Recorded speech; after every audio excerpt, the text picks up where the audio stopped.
मित्रों नमस्कार, मैं राज ज्योतिष गुरु फिर से हाजिर हूं आप लोगों की सेवा में। और हर बार की तरह इस बार भी मैं एक नए विषय नए टॉपिक के साथ आप लोगों के समक्ष प्रस्तुत हूं।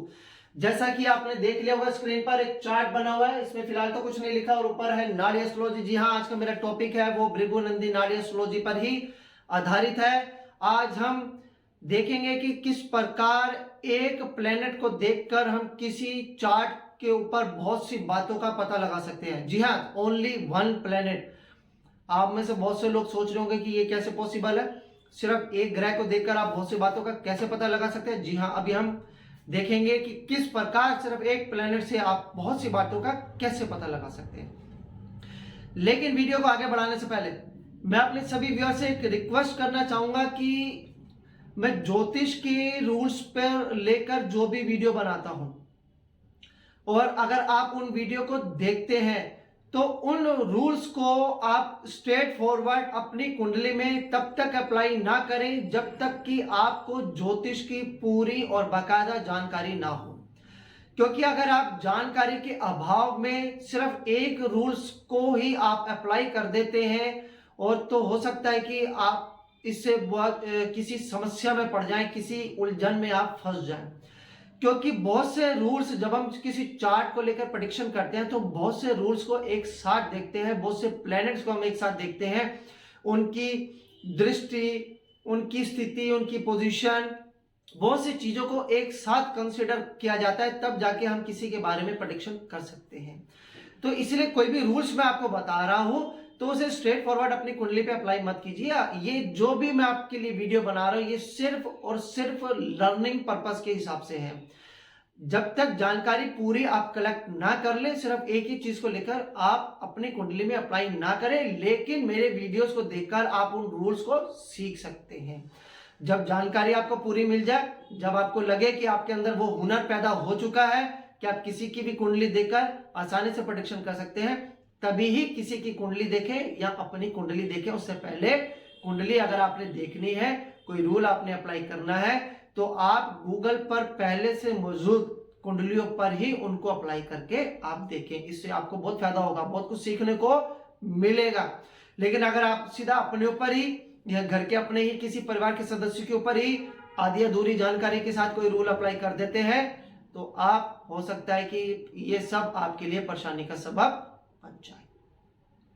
चलिए मित्रों, अब हम अपना वीडियो आगे शुरू करते हैं और देखेंगे कि किस प्रकार एक प्लेनेट वीनस को लेकर हम बहुत कुछ कैसे बोल सकते हैं। देखिए एक चार्ट है और यहां पर बैठा है वीनस। हम जानते हैं कि ये एक नंबर यानी कि एरिस मेष राशि से यहां शुरू होता है। 1 2 3 4 5 6 7 8 9 10 और 11 यानी कि कुंभ राशि एक्वेरियस साइन पे वीनस सिचुएटेड है। हमें इससे ज्यादा और कुछ नहीं पता और हमें इस होरोस्कोप के बारे में बताना है। हमें सामने वाले ने यह भी नहीं बताया कि ये होरोस्कोप मेल का है या ये होरोस्कोप फीमेल का है। अब हमें दोनों ही एस्पेक्ट से इसको पढ़ना, समझना, देखना है कि किस प्रकार के मेल का होगा तो क्या होगा, फीमेल का होगा तो क्या होगा। चलिए पूरा देखिए इसे और समझने की हम कोशिश करते हैं। देखिए Venus is situated in the Aquarius sign, इसका मतलब कि शुक्र जो है कुंभ राशि में बैठा है। And we also know that the Meen is next sign from the Aquarius. इसका जो अगला साइन है वो मीन का साइन है, मीन की राशि पाइसेस साइन आगे पड़ेगा। और हम सब जानते हैं कि जो पाइसेस साइन है, मीन राशि है, वो वीनस की उच्च राशि है। मीन पे आके जो शुक्र है वो उच्च का हो जाता है, यानी कि वीनस जो शुक्र ग्रह है वो अब यहां से जो है अपनी उच्च राशि की तरफ प्रोसीड करेगा, आगे बढ़ेगा। चलिए मान लेते हैं कि ये फीमेल होरोस्कोप है। हम अज्यूम करते हैं कि ये एक फीमेल होरोस्कोप है, तो अब हम इसे कैसे लेके चलेंगे। देखिए हम नाड़ी एस्ट्रोलॉजी जब लगाते हैं तो हम अच्छी तरह से जानते हैं कि जो वीनस और जो मरकरी होता है, शुक्र और बुध, ये लाइफ के फर्स्ट हाफ तक की जिस साइन में होते हैं हम इसे वहां से कंसिडर करते हैं। And in the second part of the life हम इस साइन को आगे बढ़ा देते हैं। यानी कि जब इस महिला की लाइफ का जो सेकंड हिस्सा शुरू होगा तो ये वीनस यहाँ पर अपनी उच्च राशि में होगा।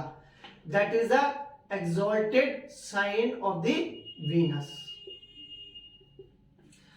यानी कि ये महिला अपने जो सेकंड हाफ जो इसका लाइफ का शुरू होगा उसमें ये महिला बहुत ही बेहतर स्थिति में होगी, बहुत ही अपनी लाइफ को एंजॉय करेगी, बहुत ही बेहतर स्थिति में होगी। इसके पास किसी भी तरह की जो ऐश्वर्य सुख साधन जुटाने की वो बिल्कुल भी कमी नहीं होगी। इसके पास सब कुछ होगा, हर तरह के उपभोगों का ये महिला उपभोग करेगी और ये अच्छी खासी जिंदगी तब जिएगी जब वीनस जो है, जब वीनस अपने एक्सॉल्टेड यानी कि उच्च राशि में पहुंच जाएगा। अभी तक हमें सिर्फ इतना समझ में आया। अब देखिए, अब आज की स्थिति लगाइए। हमें पता है कि इस साइन पर आजकल जो ट्रांजिशन में सैटर्न और जुपिटर चल रहा है 10 नंबर राशि में, मकर में सैटर्न और जुपिटर है, यह आज का गोचर है। सैटर्न जो है वो लगभग 12-13 डिग्री पे है और जुपिटर जो है कुछ एक महीने में यहां से निकल के यहां पे आने वाला है। यानी कि when Jupiter enters in Aquarius sign it will meet to the Venus, ये वीनस से मिलेगा। यानी कि जब जुपिटर का वीनस के ऊपर गोचर होगा तब इस महिला का जो भाग्य है वो साथ देगा और भाग्य इसका जो है, इसके लिए जो भाग्य वृद्धि का जो समय होगा जब जुपिटर यहां पर पहुंचेगा। और जब 1-1.5 साल के बाद ये जब सैटर्न वीनस के साथ पहुंचेगा, जब वो राशि चेंज करेगा सैटर्न, तो हम जानते हैं कि नाड़ी एस्ट्रोलॉजी में हम सैटर्न क्या मानते हैं, सैटर्न इज अ प्रोफेशन। अगर ये महिला कामकाजी महिला है या ये महिला अगर कोई व्यापार कर रही है, कोई वर्क कर रही है, कोई प्रोफेशन कर रही है और सैटर्न का अगर यहाँ पे वीनस के साथ मिलाप हो जाता है तो हम अच्छी तरह से जानते हैं कि प्रोफेशन में ये महिला बहुत ही अच्छा करेगी, बहुत ही अच्छा ये पैसा कमाएगी। इसका जो वर्क है, इसको अपने वर्क से इसको बहुत ही फायदा होने वाला है। या अगर जॉब में है तो उस जॉब में इसकी इंक्रीमेंट बढ़ सकती है, इसकी सैलरी बढ़ सकती है। यानी कि जब सैटर्न वीनस के साथ मिलेगा then she will get a tremendous response in is the profession और इन हर वर्क। उसको अपने जॉब में, अपने बिजनेस में, जो भी इसका जो काम है, प्रोफेशन होगा, उसमें इसको बहुत सा फायदा मिलने जा रहा है। तो इस तरह से हमने देखा कि सर वीनस को ही लेकर हमने कितनी सी बातें कह दी। ये था अगर हम इसे एंज्यूम कर रहे हैं कि ये फीमेल हॉरोस्कोप है, लेकिन मान लीजिए कि फीमेल हॉरोस्कोप नहीं होता, ये एक मेल हॉरोस्कोप होता।